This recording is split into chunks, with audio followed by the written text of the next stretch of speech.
say she know me, she know the old me. 24 shots later, Kobe. Never ever let a nigga owe me. Ain't no time to waste on a paper chase. She say this her cut like a taper fade. Men's basketball team is currently on a 10-game winning streak with a record of 16-4 overall and 12-1 in conference where they rank second. I caught up with head coach Brian Poore and a few of the players to find out what has made this season so successful. Well, we definitely still have a lot more work to do, but I do think, you know, our guys have bought in, have been playing very well of late. But, you know, there's so many games left to play that, you know, I don't get caught up in where we're at right now, because where we're at right now doesn't really matter. Darren Jones is our floor general. I mean, he's our point guard, but we're lucky enough to where that, you know, we've got a point guard that can also score. Darren can put 19, 20, 25 points up if he has to. You know, when stuff's not going right, especially I was voted the captain too, so when stuff's not going right, coach is looking at me. Before I came here, I never really been that much of a vocal leader, so they've been stressing that on me, so I'm trying to get better every game, being more of a vocal leader. You know, I think right now we're playing better than we played all year. You know, I think Darren is really taking on his role very well. You know, he's getting better. You know, he's starting to get, from the years that he took off, he's getting a lot of rust off. Yo, what's going on, people? You know who it is. Your boy Tae Wiggs coming live and direct from the Mancave. I got a special guest in the house. His name is Darren Jones. Tell the people who you is, baby. Just me, man. Darren Jones, man. Cleveland Heights High School, 04. Uh-huh. That's it, man. All right. Hooped a little bit in my day. All right. So first of all, we want some questions out the way for you. Man, to the people out there, they want to know, how old are you when you first got introduced to the game of basketball? How old was I? Man, I probably picked up my first ball probably about 3 years old, man, from what my mom told me. Okay. And it's pretty much been history after that, man. You know, I just fell in love with it. So a lot of people don't know. Darren was born in, let people know you were really from, where you originated from. Born in Meadville, Pennsylvania, man. Small town. Uh-huh. About an hour and a half from Erie, Pennsylvania. Moved to Cleveland when I was about, 6 years old? Right, you know. Yeah, moved to Cleveland, man. My mom seeking better opportunities, man. She was a nurse, so some opportunity up here. You know, a lot of people. Right. So a lot of people don't know, you know, small towns in Pennsylvania, you know, you have people like Richard Hamilton, Coatesville, PA, you know, guys who want to be stars like Terrell Pryor from a small town out there, you know. You know, in my eyes, back when I seen you play in high school, we attended the same high school, you know, like you said, class of 04. Just going through watching you progress from middle school from Wiley through the high school ranks and watching you in high school, I'm looking like, yo, this dude got the juice. I ain't gonna lie, I'm not gonna sit here in front like he won the best. Like arguably, to me, hands down, you probably is the best point guard I've seen in the state of Ohio. I'm putting you up there with the Andrew Lavenders, who went to the McDonald All-Star game, which you should have been in that McDonald All-Star game. Like I said, your senior year, you was averaging pretty much like 21 points per game, two steals, 5 boards, and 5 assists. That is huge. Yeah, solid numbers, man. Yeah. So looking at all that stuff that you went through high school, what people don't really know, I went to Roxborough, and all we heard was Darren, then you heard Oliver. Yeah. You talk about some of the, at that time in the 2000s, talk about some of the best point guards. You know, like I said, talking to one of my other classmates, I said, yo, Darren was a freshman on the freshman squad. They already bumped Oliver up to JV. I said, yo, this about to get Took it personal. Yeah, he took it personal. I said, yo, it's about to get heated. Yeah, never forget so tell people how that went, who don't know how that went.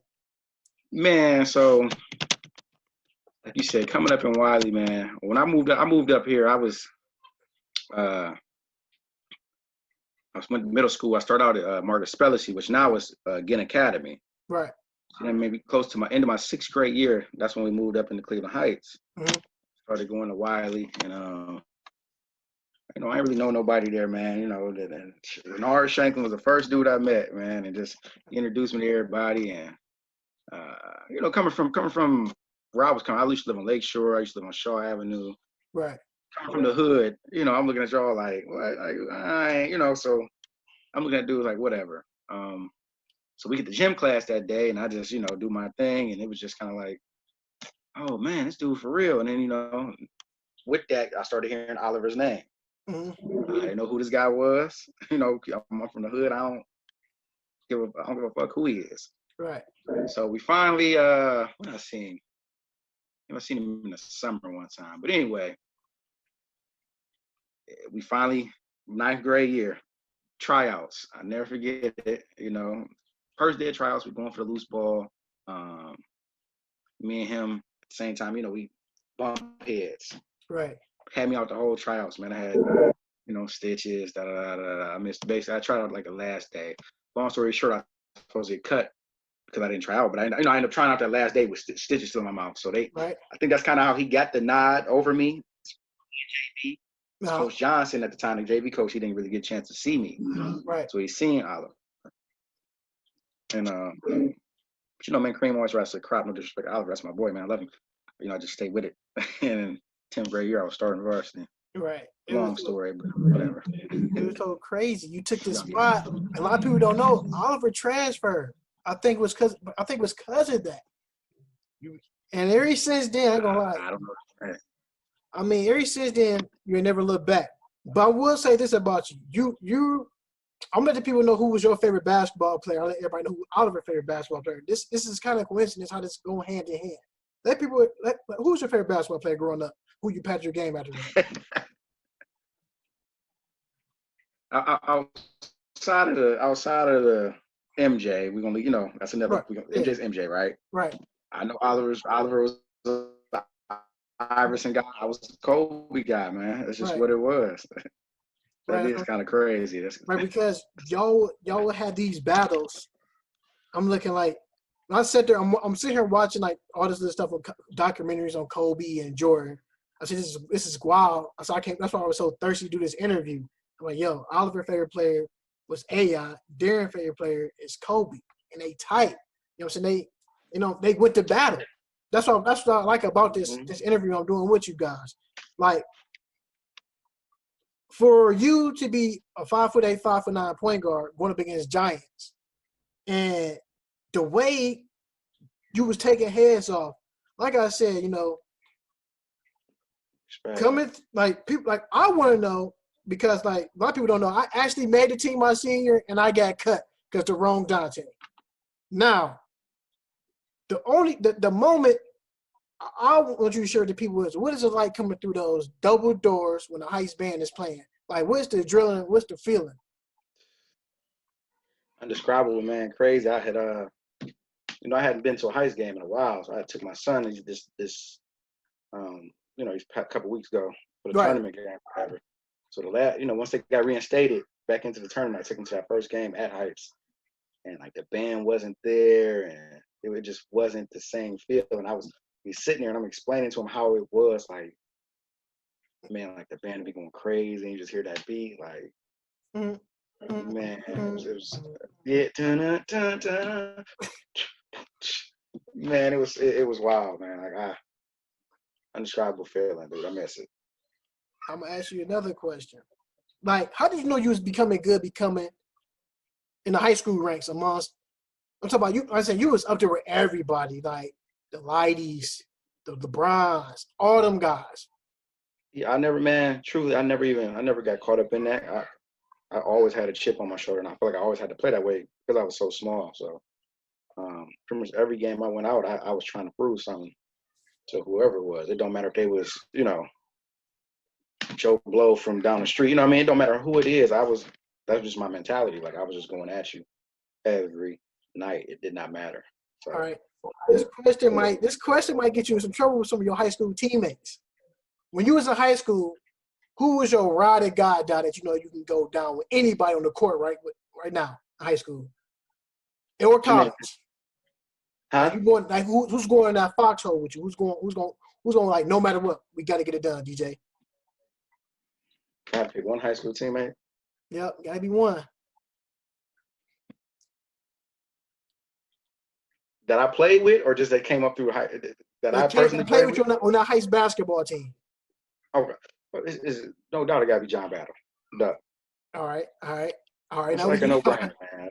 Dude, fearless, man. He's fearless, competitor. So no knock on everybody else, but I know what I know what he's gonna bring every day. All right, I'm gonna go back to that question. I'm gonna go back to the answer. What about the college? Like, who was your foxhole guy when he was at West Virginia State?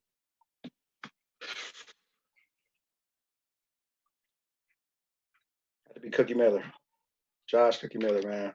My point guard, man. A lot of people don't know we got ranked the number 1 backcourt in the country as far as Division II.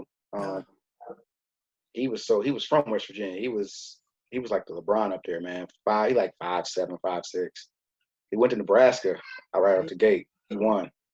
Just ended up coming back home. And man, he averaged my senior year. He was a junior. I was a senior. I averaged 21. He averaged like 20. Right. Both averaged like 5, 6 assists. But it was just like a two-headed monster. The crazy thing was too, like we shared the class together, history class with Mr. O'Connell. EU was in there, Antoine Gray. I'm looking like, what y'all gonna do tonight? I already know what you're gonna do. But when we see you come through the doors, man, we could be in the stand. I said, yo, I know Darren gonna take the first shot. I know he's taking it from the Tiger. I know it's gonna go in. Like, I'm pulling that. Right. So when you know you're gonna hit that the first, everybody already know if Darren pulled from that Tiger and hit it, man, you kiss the other team goodnight. Yeah, that's kind of like it was like kind of like a finisher, man, or like it was like a signature thing of mine just to shoot from the Tiger before it was cool. You had to Steph Curry. Right? I tell my son all the time, I was Steph Curry before Steph Curry, but I'm like, he don't understand it now, but I'm gonna show him. So I got a bunch of tapes, man. I'm gonna have to dig out. I found a VCR. My mom had a VCR, so I'm about to try to convert a lot of them for real to DVD and see what start chopping some stuff up so people can see it. And the crazy thing, don't believe it. One thing too, like the crazy thing is, like my father he passed away for 5 years. Now, my father said this. He's seen the Jamal Harris and the Damian Stringers together in the backcourt. My father said, he said he always called Ducky. He said, I got momentum against Ducky and Lil D. Jones. He said, I guarantee you they can take them boys off the court. That's how much respect my father had from y'all watching that game. Because my father was watching how John Battle progressed. Because when I was at Roxburgh, he wasn't the best player. It was Chris Peters. Mm-hmm. So when we look at the way he progressed, I'm like, it was crazy. Yeah, I don't think anybody's seen that coming, man. Junior year, when he started, he was getting spot minutes varsity, and he would just come in and just, go crazy for those little few minutes he was getting. Mm-hmm. And senior year, he took off, man. And had it not been for LeBron, he probably would have won Mr. Basketball that year. Like 26 and a half a game. Easy work. Strong. Yeah, he was just a bucket. One thing I did like about y'all two together, y'all was very strong. Y'all was a strong backcourt. Y'all communication level was really good. You got that going for you. Sky was the limit. But take everybody through a time where in 2003, when y'all get on that wave, going through everybody, going through the regionals and the state championships and stuff like that. Let people know what that ride was like, getting that far, going through some of the elite talent that is in Cleveland.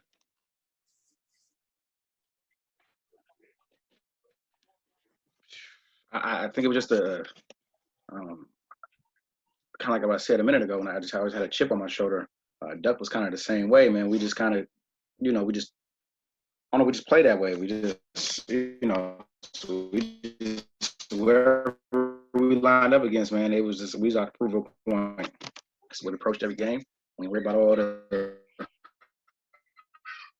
the spectators, man. None of that. We out here. We do. So that's the way. Not just me and Duck. That's the whole way. That was the approach for the whole squad. Right. We just had a bunch of dogs. Right. So we just translate on the court, man. No, this is the question. This is one of my favorite questions I like to tell people. We're gonna start with your high school. In high school, you got to start one, bench one, cut one. Start one, bench one, cut one. So the name's gonna be. I'm gonna put you in here. It's gonna be you, Damian Stringer, Ernie Bremer. It's a tough question. I'm starting. I'm starting. I know you started. I know you was gonna say that. Come on, man. This is just how I feel. It's just how I feel, and I expect it. If you ask them that, I'm pretty sure they'll say the same thing. So, JR or Dame, I'm gonna bench Dame Stringer. I'm gonna give him the nod. Because we just basing this off of high school. The man was Mr. Basketball, so we all know JR was, had the longer career, more successful career. But right. we talking about strictly high school. I gotta go Dame on the bench and cut JR. Sorry, JR. Damn. All right. Ooh. All right. We got people getting their jerseys retired at the high school. You got Damian Stringer, Ernie Brimmer right now that I've seen so far. When do you think they're gonna call your number in the Raptors?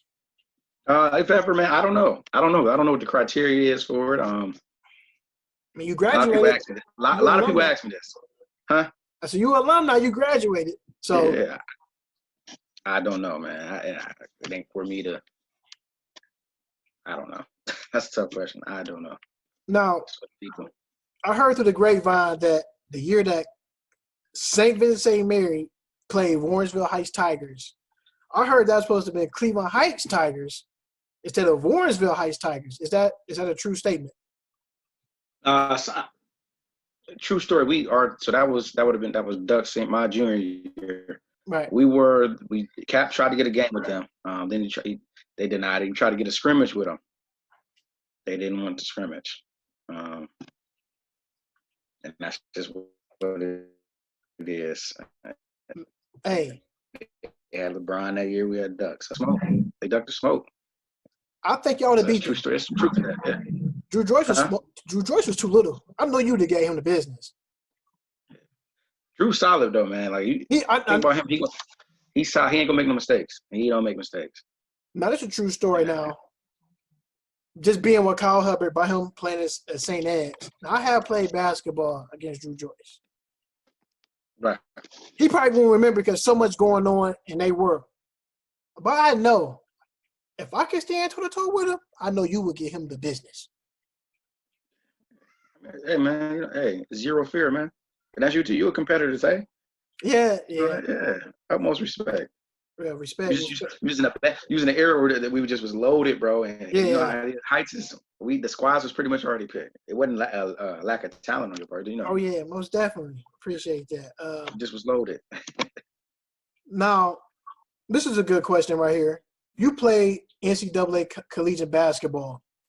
Like, what is the different grind mode from the collegiate stages into the high school stage?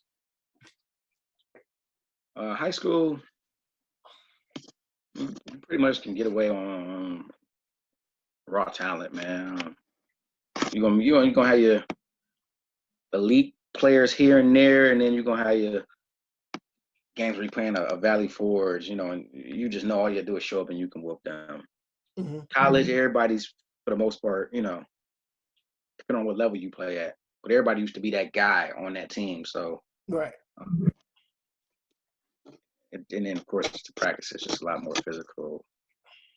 Regimen, a training regimen, just a lot more. Waking up earlier, just getting used to, just everyday study hall, and I know that's high school too, but longer road trips. So. Now, speaking of your son, I know I just seen him. He's out here grinding basketball. I know you're gonna show him how to get together a nice body of work of a game. Like, so far, what is his strengths and what is his weakness so far that you've seen as him coming up in age? Strengths, definitely much better ball handler than me at that age. Mm-hmm. Shooting is, I'm a better shooter. I think the biggest thing for him, though, the toughness, man. These kids are different. Like it's a different era. Like they were buddy, we competed. We competed. Look who you was, friends or not. We got to go hard for this. Yeah. Like we was at each other's neck. Like it didn't matter, who it was. Like it's just how it was. Like they're soft, man. They are soft, a lot softer. So now, another question: did you get any looks to play professional basketball in the NBA or overseas? So coming out of when I graduated from West Virginia State, at the time I was a D2 All-American. I played in the All-American game at the Basketball Hall of Fame. Mm-hmm. I hired my agent at the time. I cannot remember the name. It's just Worldwide Sports Agency. I forgot his name so long ago. So at the time, that was the NBA lockout. Right. So everything was slow because you had was waiting to see what NBA guys were going to do. You had some NBA guys going overseas, and it's kind of like a domino effect. They're taking money that they wouldn't normally take, and it's just kind of bumping. I was a rookie, so it was kind of rough for me. So I ended up firing that agent, and I signed with this agent, this guy by the name of Mike Hart. Right. He wanted me to sign with him when I first graduated. Mm-hmm. And looking back on it, I probably should have. Because I finally did sign with him. I could tell it was kind of like he took it personal that I didn't sign with him, so I don't feel like he was riding for me as hard as he should have. But I had a couple opportunities, man. I was supposed to go to Poland at the time. I don't know if you're familiar. Daryl Harris from Tri-C, big 6'10". Yeah. He was playing on the team, and my junior year at West Virginia State, a guy by the name of Ted Scott, he was my shooting guard. Right. Yeah, he was on the same team, so they both vouched for me. So I was supposed to be leaving out within like 48 hours, and the last minute they decided to go with Jesse Sapp at the time. He's from Georgetown, bigger guard. That was kind of a bump in the road. And I had a deal to go to. It's actually supposed to go to London, so I spoke to the head coach and everything, and I was constantly speaking to him. So I went down to West Virginia State for like a week to just kind of sharpen up, and get ready. And just didn't hear from the coach no more. And it was just kind of like, oh my gosh, it was just kind of like a roller coaster, man. And just kind of fell into a little depression. I just stopped kind of, parted ways with my agent. It was just kind of like, that's the only regret I have is that I didn't chase it long enough. I just, 2-3 years, I was like, whatever, I'm done with this shit. So Eats me alive to this day, man. I got 2 questions for you right here. The last 2. I'm gonna ask you something else about the Kobe thing. What is your favorite hobbies, and what's a hidden talent that you have that people don't know about? My everyday hobbies, you said? Just your favorite hobby outside of basketball. Outside of basketball, man, I was like, ball is life, man. What you mean, ball is life? Now just being 34, man, with 4 kids, bro. It's just. Hey, I'm 34 with 3. You hardly get any downtime. So I would think about hobbies, just getting peace and quiet, if that makes sense. Like just, like even now, quarantine, everybody home. Sometimes I just go. I don't have a man cave, so I just go sit in my car and just about an hour and just play some music, just relax. In talent, I was really good. I was really good at drawing. A lot of people know I really wanted to be an architect back then. I was really good at drawing. So what was the art teacher name at high school? What was her name? Miss Hood. Miss Hood. Yeah, loved her. Loved her to death. That's crazy. That's one of my hidden talents too, as well. I like to draw. So if I feel like I'm down or something, I'll go draw this, and I just chill out and just draw. So I'm gonna read. So reading is definitely one of my favorite things I like to do as well. I'm trying to get in that too, is to read. Now I've been buying a lot of books. I've been buying books, but I ain't been reading them. Man, I gotta make time for it. You'd be surprised. I know you was a fan of Kobe, and when the Kobe shoes came out, I think it was me, you, and Jeremy Carter. I think we was the only people in school who wearing the Space Kobe's. People like them shoes is ugly. Still got them, yeah. Kobe too. Yeah. My brother's. Hey, I just gave those away to my brother. He's wearing those. My younger brother, because I can't fit them. When I had them, it was 9.5. So I'm like 10.5, 11 now. At that time, now I'm like, I know you was a huge Kobe fan. Like I know that for a fact that you was a huge Kobe fan. Sure. Where were you at the day when Kobe had to crash when the plane went down? Yeah, that's one of the things you'll never forget. I tell people all the time, like it was 3. I'll never forget where I was when Barack Obama was elected president. When Tupac died. Oh, I remember that too. Kobe Bryant, and when Kobe Bryant died, it was crazy. I had just left the house. Right. And me and my girl was going back and forth about something. I'm just like laughing. I said to her, I was like, man, give me a hug. I'm like, I said, you don't know what happened to me when I walk out this door, right? Just on some joking stuff. Right. So then she gave me a hug, whatever. Then I left to go get a haircut. So pull up, and I'm literally about to walk in to get my haircut, and she FaceTime me like, Kobe just died. I'm like, what? I'm like, this is This is a joke. She's like, no, this ain't no joke. Yeah, Kobe just died. I'm like, so I hung up. Now all I can do is log on Instagram, and you're gonna know within seconds. And I just seen it. I'm just like, I was just stuck. Like you said. Man, what? Yes, got my hair cut. Came back to the house, man. I boo-hooed like a baby. I called off work that day. I didn't even go to work. Look, I knew I was at. I called off work. It was the same thing. Like I know when, like you said, when Tupac died, I was in the 6th grade. I was going to Audubon Middle School, right across the street from Zelma George. I had a Walkman on. I remember Kim Sellers came on the radio and said, "Hey, Tupac is deceased." I went to school. I just stopped like, "Yo, Tupac." So I walked to school. I told one of the girls I went to school, I was like, "Hey, Tupac dead." No, he's not. He's still alive. And they came on the school announcement that, "Hey, Tupac Shakur has passed away." So I think he was like 25 years old, something like that. And like you said, I remember Barack Obama became president. I remember, like you said, Kobe. I was at home. I just got done playing 2K with one of my homeboys. He's like, we just got done playing 2K. He texts me.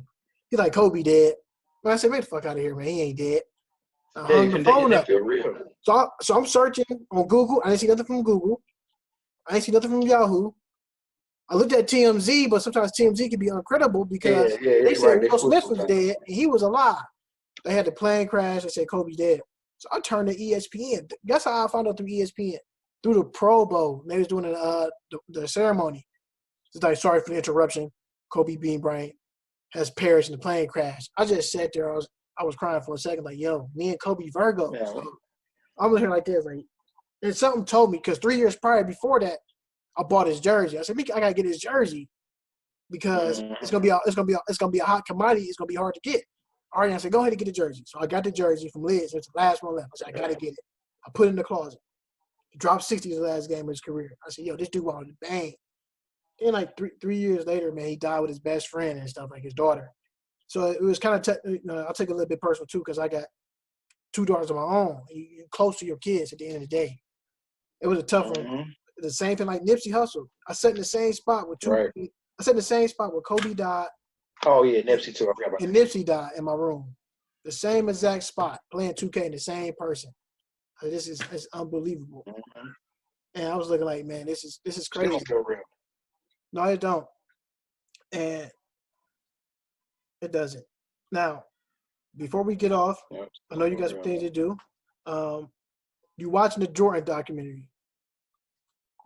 What is your emotions? Because as soon as it ends, everybody goes to the LeBron and Jordan debate. Yeah, Jordan debate. As soon as it's over, you're right. Look, it never stops. Right, that's all good, man. What happened?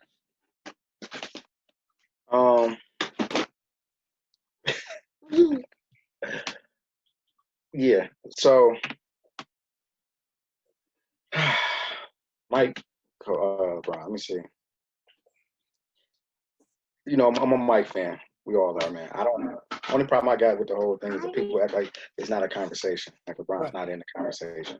Right. Like, we're keeping it real. Brian does a lot of things better than Mike did. Right. I hate, LeBron would be the playback in that era. Why wouldn't he? 6'8", 250. Right. I've never seen anything like that. So that's not like, it's a conversation, people. Like when it's all said and done, he already passed him in scoring. Right. I mean, he's gonna be 30. He might lead the league in scoring. I don't know how he is. 9,000 plus assists, 9,000 plus rebounds. Top 10 everything. Yeah. Like what are we talking about? It's a conversation. I mean, I think people just like. I think people look at it from the ring standpoint. He ain't got 6 rings. He ain't got this, or he ain't did this. Well, I always tell people, hey, LeBron learned a lot. I said, just like everybody act like when Michael Jordan came to it, he was winning first. The documentary let you know that Michael Jordan, it took him 7 to 8 seasons to get to that standpoint. LeBron did it in 4, but he ran up against a better Spurs team. Better Spurs team. Look at that roster he had. Eric, yeah. Eric Snow. Ira Newell on there. Ira Come on, bro. Newell. Come on, bro. Larry Hughes didn't even play because his brother passed away in the conference finals. So he didn't even play the NBA finals, which is a waste. Carrying teams, bro. Right. Come on. It's the same thing with Shannon Sharp said. LeBron James in 2000, it was at 7. He went to the NBA finals with a squeegee and a mop bucket. Literally. Yeah, I was squeezing in my bucket, bro. It's the same thing for AI case. Eric Snow again. And yeah, they have no other scorer outside of Allen Iverson besides Rajah Bell.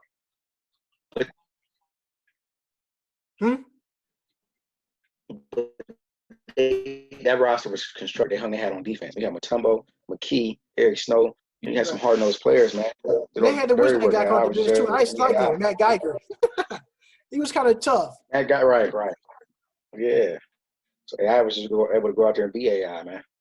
Just get buckets, and that's what he was. I mean, the easy part for him. So. I know everybody gonna criticize LeBron James or this, but we talk about guys who actually seen the body of work of Michael Jordan. Like, yeah, when we see Michael Jordan, it was more like the 95, 94 era. You know what I'm saying? We didn't see that he went up against an older Lakers team. He been up against the Detroit Pistons team who was on the decline. LeBron is catching heat from people that's still in their prime. In their prime. And people don't understand. You got to realize, people want to say, oh, he started the whole jumping team thing. Not really. No. Look at it right now. Mm-hmm. That's why the Warriors called Kevin Durant after they lost. Had they not lost, had they, they knew what it was. Right. They should have. We had Kevin Love, Kyrie Irving in 2015. We would have won that first year. I think we would probably won the first 3 easily. But like you said, we wouldn't know. Like I tell people at the end of the day, everybody, LeBron James 3 for 9 in the finals. But it comes with the territory of basketball. Injuries come with the game. You know what I'm saying? It just depends how healthy can you stay. And I got I got some friends that always give LeBron James the slack. Oh, he ain't this, he ain't Mike. We know he ain't Mike. We know that. We know he ain't Kobe. But when you look at those guys pretty much to me is a 3-headed monster. So when people say who would you start one, bench one, cut, most people want to start Mike, bench Kobe, and cut LeBron. That's tough. That's tough. I always tell people this. Oh, LeBron James don't take game winners. Like, yeah, he does. I said, luckily, Chris Bosh tipped the ball to Ray Allen, hit a 3. I said, Michael Jordan passed the ball out to John Paxson, hit a couple of 3s to win the championship. So I got to keep telling people, you probably seen them on post, you can argue everything. At the end of the day, it takes a team to win a championship. It takes a team. LeBron always makes the right play. And people don't understand that. They're like, yo, that's not the right play. Oh, respect it or not, it's usually the right place, the right pass, it's the right, respect it or not. The one thing I'm gonna say about LeBron, he always say, he said, if we win a championship, I normally get the spotlight, but if I can pass that ball to that guy to hit the game-winning shot, he could always go down to NBA history like I made the pass, but he made a better shot. Like Kyrie, I feel like Kyrie don't get the respect that he did when that game-winning shot because they always go back to the LeBron block. Without no block, there's no shot. That's how I tell people. LeBron said it like he told Tyronn to give Kyrie the ball. And go to work. So, like he said that. He knew what Kyrie was cooking, bro. That whole series. So that whole series was cooking. And he knew they wanted Steph Curry to switch on him and they was gonna live with it. Now, this is the last question right here, D. Dennis Rodman or Draymond? Man, bye. Give me Rodman. Hey, somebody told me they taking Draymond over D. Rodman. I'm not taking this. Draymond. I'm not taking him over. He fell into the right situation. You throw him on any other team in the league, he's toast. He lost. He's toast. I don't even know if he starts on 20+ teams. I don't know. Because he can't score, and he can't even dribble off the pass. You cannot throw the ball into him in the post. You can't. He's not a knockdown shooter. Dennis Rodman, easily. Hey, you heard it. That guy Dennis Rodman had 20 games straight with 20+ rebounds, and the closest person to him was Marcus Camby with 2. We'll never see anything like that again. Game changer. Hey, y'all. I appreciate you coming in, D. It was a blessing, man. Appreciate you, man. Let people know, man. That's D. Jones, soon to be Hall of Famer at the Cleveland Heights High School. Hopefully, man. You vouch for me, man. You go around. Vouch for me. Hey, They don't know like I'm getting that started tonight, y'all. Like, real. If you're in the Hall of Fame, somebody gonna retire my jersey, bro. Somebody. It's one coming for you, bro. For real. Yeah, we're gonna see. Yes, See. sir. Only time will tell, bro. Yes, sir. Good seeing you, though, man. All right, good seeing you too. Peace. All right, baby.